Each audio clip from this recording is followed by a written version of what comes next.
What is up with you guys? Jenny niya again and welcome to another video. So for today's video guys, yes, usapang cards tayo ulit.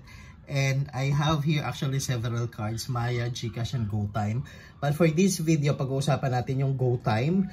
Kasi nakita ko sa app nila, meron na silang tinatawag na virtual card guys. Yes, virtual card.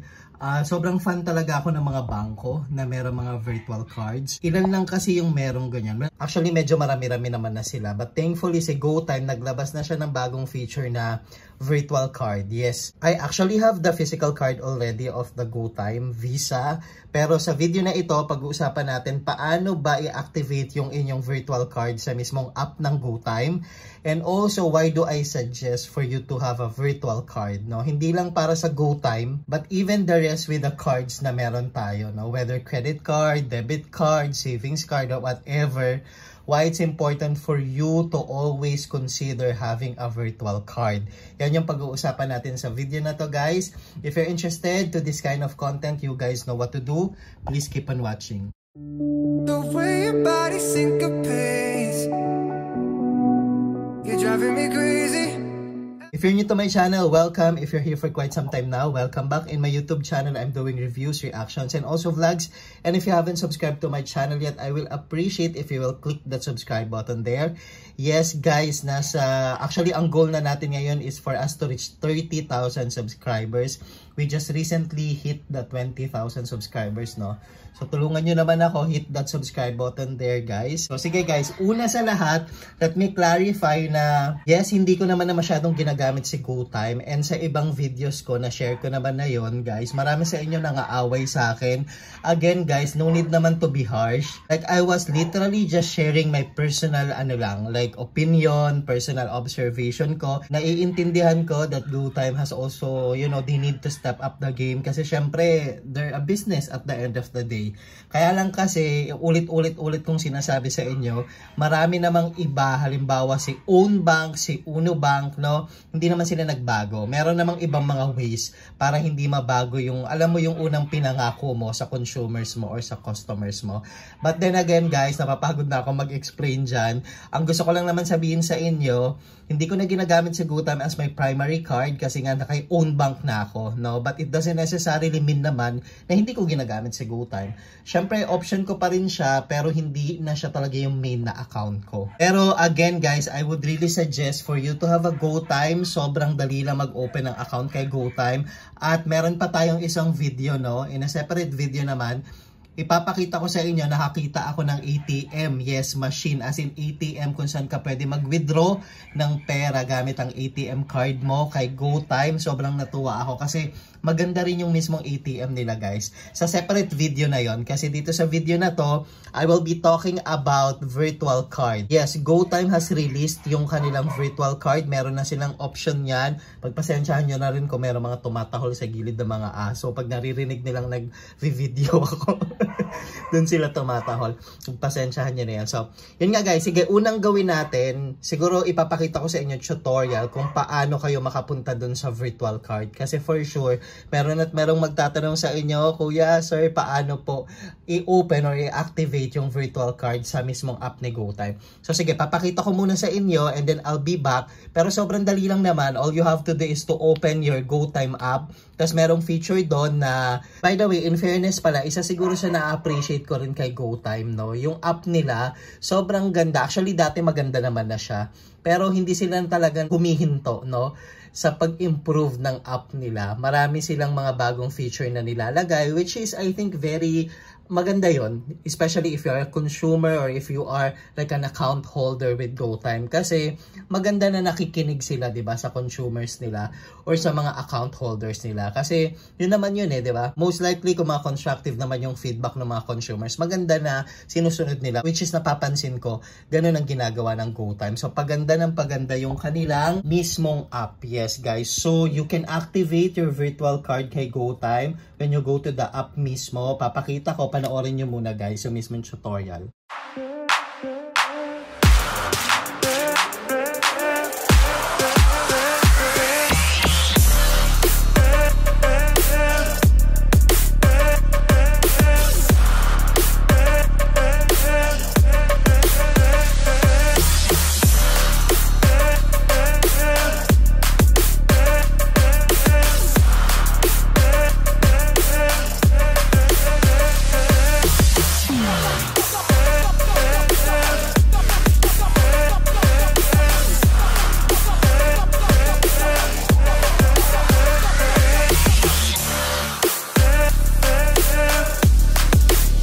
So there guys, sa panood nyo na, sobrang simple lang. 'Di ba? Hindi naman siya sobrang komplikado.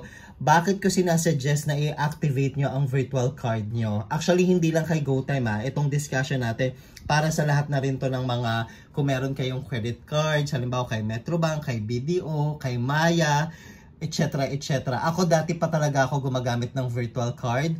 Isa yan actually sa kinoconsider ko sa isang bangko. If they have a virtual card option, usually talagang pinupurso ko yung account ko with them. Pero kapag wala silang virtual card na option, medyo hesitant ako. The reason for that kasi guys, yung virtual card, especially during the pandemic kasi, 'di ba, ang dami nating transactions online. So kapag gamit mo yung mismong credit card mo na physical card, kasi 'di ba meron tong card number, meron tong yung three numbers na sobrang mahalaga, CCV ba tawag doon, tas expiration date. So kung gagamitin mo yung virtual or yung physical card mo, kung gagamitin mo yung card details ng physical card mo, hindi mo kasi masabi, although syempre if you're using naman yung mga website na talagang, alam mo yan, from big companies, mag-order ka sa kanila, etc.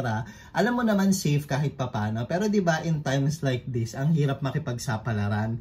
Kaya, yung virtual card para sa akin could be the best option para hindi mako-compromise yung physical card ko. So that's basically the number one use for me of the virtual card. Halimbawa, magtatransact ako online. Minsan kasi hindi maiwasan, especially during the pandemic, nung COVID-19 pandemic. Lahat ng transactions natin online. Pero ngayon, syempre, hindi na kagaya nung during the pandemic na sobrang kailangan natin.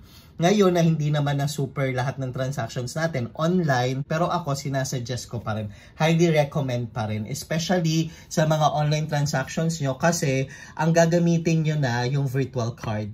Ibig sabihin yung mga details na gagamitin nyo if you have to make some transactions online, yung details na ni virtual card, yun yung gamit para sa akin ng virtual card. Guys, yung card details, lahat iba. Iba sa physical card, iba din sa virtual card. Now, syempre, usually shared limit yan kapag credit card or kapag naman prepaid or mga debit card. Syempre, kung ano yung pondo or kung ano yung savings mo dun sa parang physical card mo or physical savings mo, yun din naman sa virtual card. Ang magiging option mo lang talaga si virtual card for the online transactions kasi nga for safety, 'di ba? Which is ako, kaya nga sabi ko sa inyo, kahit noon pa na may mga nagpapadala na credit card sa akin, especially during the pandemic, I have to make sure na meron silang option na virtual card. Yung BPI, isa yan sa mga unang nagkaroon ng ganyang option. Nung nagka-credit card ako with BPI, natuwa ako kasi kasama sa pinadala nila yung option of virtual card, which is sobrang ang ganda niya in a way na, 'di ba, hindi mako-compromise yung physical card o yung details ng physical card ko with them, no, sa BPI. So, ganun din with GoTime, guys. I highly recommend you maximize kasi libre naman. You don't have to pay for the virtual card. You just have to activate it and all that. Yun lang, 'di ba? Kailangan mo lang ng Wi-Fi and all that. So, at least sobrang in a way very useful siya, lalo kung ikaw yung someone na mahilig sa mga transactions nga online, di ba, and all that. So, I activated mine. Yes, meron na akong virtual card with GoTime para lang, again, sabi ko nga, safety, although hindi ko na siya masyadong ginagamit ngayon. Pero in fairness naman kay GoTime, sabi ko nga, dahil lang maganda kasi talaga si Own Bank, I think na-share ko na yan sa ilang mga videos ko. Very fan ako ni Own Bank. Si Own Bank talaga yung ginagamit ko as my number one digital bank. Although, syempre, yung the first three, no, na mga traditional banks, yun talaga yung mga main accounts ko.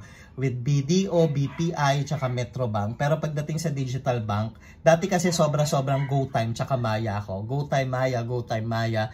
And then when I discovered Own Bank, yun, mas nag-Own Bank na ako. But kudos to GoTime, no, maganda na talaga nag-i-improve at nagkakaroon sila ng mga bagong features para rin syempre sa safety at saka para mas ma-enjoy din ng mga account holders, diba? Yes guys, that's all for this video. Thank you so much for watching. If you have something in your mind, don't hesitate to comment down below and I hope I'll see you again on the next one. Bye for now guys. Bye-bye. The way your body syncopates, you're driving me crazy.